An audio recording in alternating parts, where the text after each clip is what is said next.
បងប្អូនទាំងអស់គ្នាថ្ងៃនេះយើងមកមើលពីរបៀបស្ងោរជីឆាយជាមួយនឹងសាច់ជ្រូកចិញ្ច្រាំបងប្អូនណាគ្រឿងផ្សំរបស់យើងគឺមានតែគល់ពីដុំការ៉ុតជីឆាយពីបន្ទះបងប្អូនតាមសមាជិកតិចយើងបន្ថយតាមនឹងទៅបងប្អូនណាសាច់ជ្រូកចិញ្ច្រាំស្លឹកខ្ទឹមស្បែកជ្រូកដែលយើងជានៅសល់បងប្អូនពងទាយើងអាចចំនួនកងមាន់ក៏បានដែរបងប្អូនខ្ទឹមសចិញ្ច្រាំហេប៊ីអំបិលទឹកត្រីម្សៅស៊ុបនិងស្ករសតើបងប្អូនចាប់ផ្ដើមធ្វើទាំងអស់គ្នា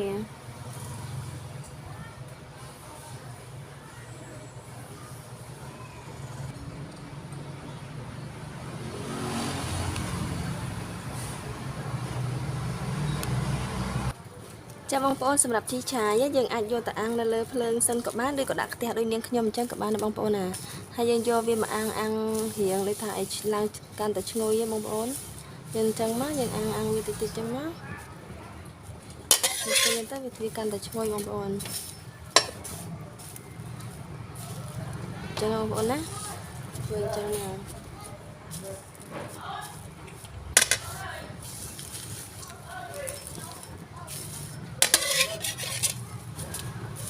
ចឹងណា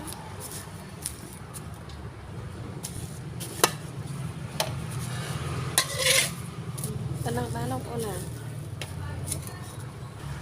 ចាបងប្អូនបន្តមកទៀតគឺយើងលាយសាច់ជ្រូករបស់យើងសិនបងប្អូនណាលាយគ្រឿងសាច់ជ្រូកដែល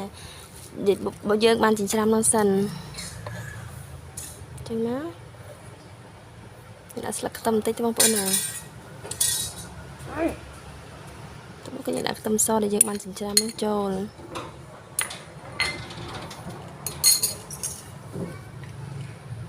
បន្តិចគេដាក់ស្ករស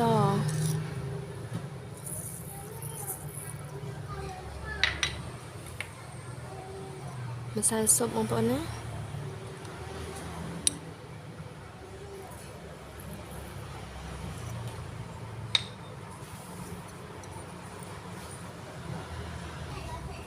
បន្ទាប់មកគឺយើងដាក់ទឹកស៊ីអ៊ីវបន្តិចទៅបងប្អូន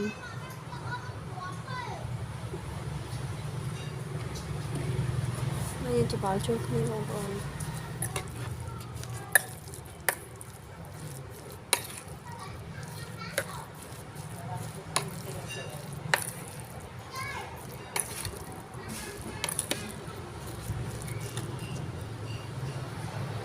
យើងដាក់អំបិលតែបន្តិចបានបងប្អូនណា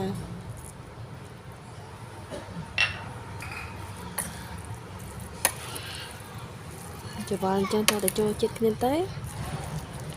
សម្រាប់សាច់ជ្រូកនេះយើងអាចមួលជាដុំក៏បានយើងដាក់វាឲ្យរាយសម្រាប់អណ្ដែតពីលើឆ្នាំងសម្លរបស់យើងណាពីលើទឹកសម្លរបស់យើងហ្នឹងក៏បានដែរណាបងប្អូនតាមចំណង់ចំណូលចិត្តទេហើយបើបងប្អូនអាចមានឆ្អឹងចំណីជ្រូក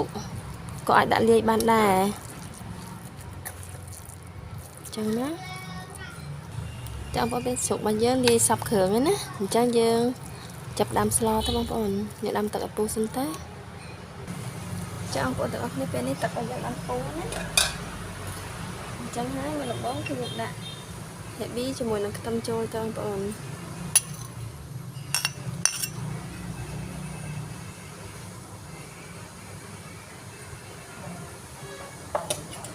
តមកទៀតគឺយើងដាក់ស្បែកជ្រូកដែលយើងលុយសល់ពីសាច់3ជាន់ហ្នឹងចូលទៅបងប្អូនណា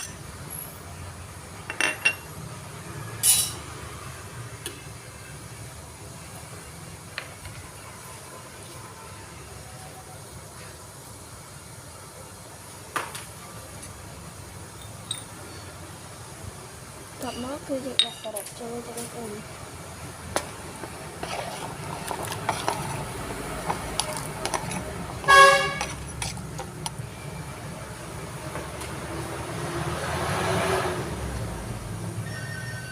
តមកទៀតគឺយើងដាក់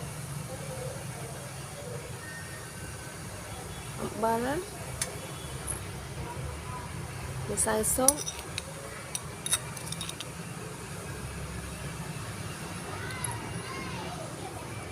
ស្ករសសាប់លាបងប្អូនណារសជាតិចាំយើងលក់ទៅបងប្អូនតាមធ្វើតាមចំណង់ចំណូលចិត្តទៅប្រៃផ្អែមឬក៏សាបអញ្ចឹងណាបងប្អូនទឹកត្រី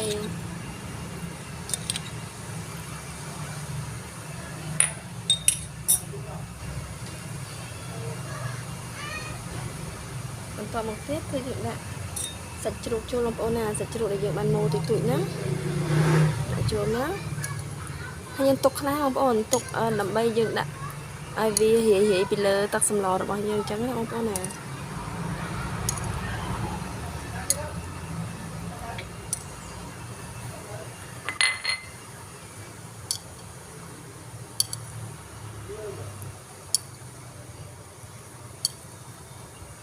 បញ្ជាក់អញ្ចឹងបងប្អូនមានឆ្អឹងមាន់ឬក៏ឆ្អឹងចំណីជ្រូកអីយើងអាចដាក់ថែមបាន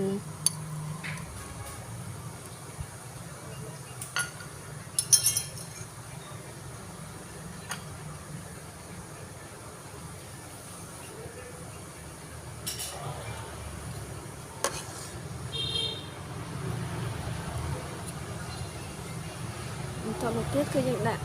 តើគួរយើងចូលទៅបងប្អូនណា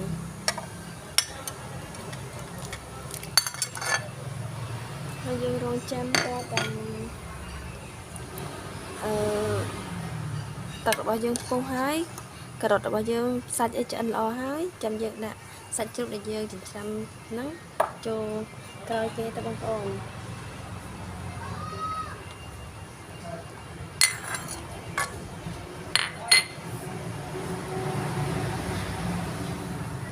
ចាំបងប្អូនពេលនេះការ៉ុតរបស់យើងសាច់ជ្រូកអីបានឆ្អិនហ្នឹងណាចឹងយើងដងពពុះវាចេញឲ្យអស់មក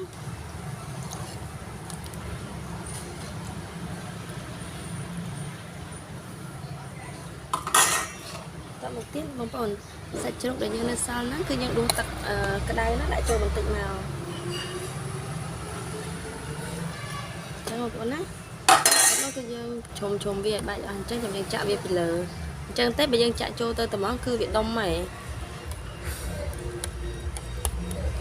ចឹងណា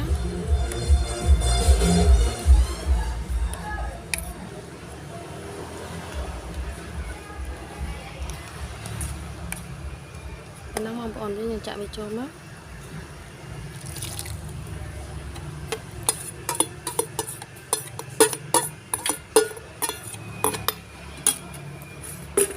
បន្តមកទៀតគឺយើងគោះពងទាដាក់ចូលទៅបងប្អូនណា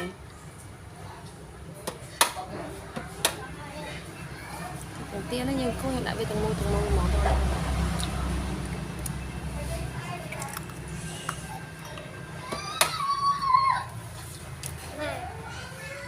bông chia chanh lên mà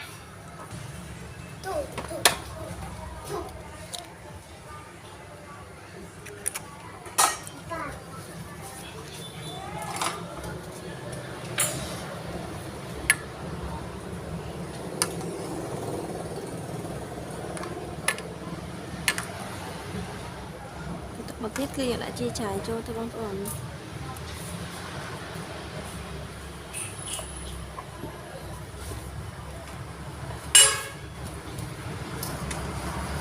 chia trái mà bật tên nó nhân cắt với chị buôn nó bóng ổn á làm vì sủa nhầm mà dương đã tầng ven món clo vả nhầm trắng á nó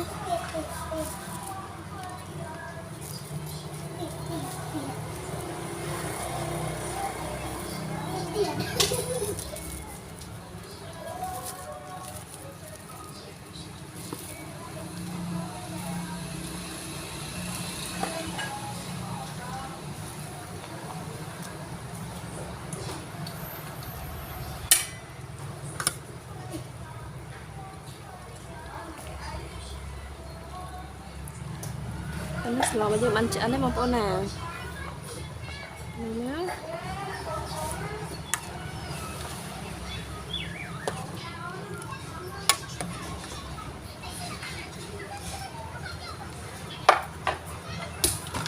còn một tiết thì ăn là tâm chơi tới rủi ro này bông con